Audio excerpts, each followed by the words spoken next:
Hey, thanks for tuning in to another episode of 2 Minutes to a Better You. I'm your host, Richard Webb. Today, another segment in my workouts at home based on the principles in my book, Fat Burning Secret. This is episode 23, and I'm going to review this resistance bar and show you how I incorporate it into the home workouts described in previous videos. Here's an additional exercise that is difficult to replicate with the bands, so it's not in my home workouts. The straight-legged deadlift works out the hamstrings, glutes, and lower back. Be sure to keep the knees straight but not locked, and concentrate on using those muscles during the workout, especially tightening the glutes at the top. You can add this to workout 2 after the squats with bands.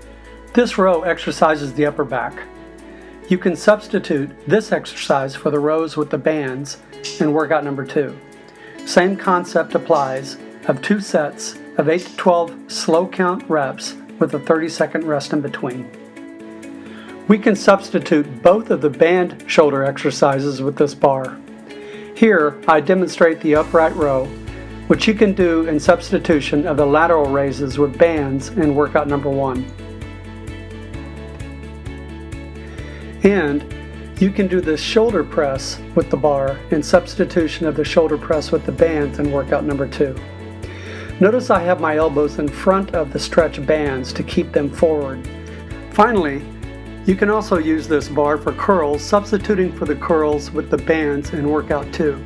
I'm also using the Hawk Arm Blaster Bicep Isolator here. I've included a link to that as well as the resistance bar used in this video in the description below. The resistance bar fits easily into a check-in bag for travel too. I highly recommend the resistance bar and actually prefer it to the band equivalent exercises. Thanks for tuning in. Please go ahead and click that like button, subscribe to my YouTube channel, and share this with your friends. Next time on 2 Minutes to a Better You, I'm going to show you my effective 5-minute warm-up to prepare for any workout.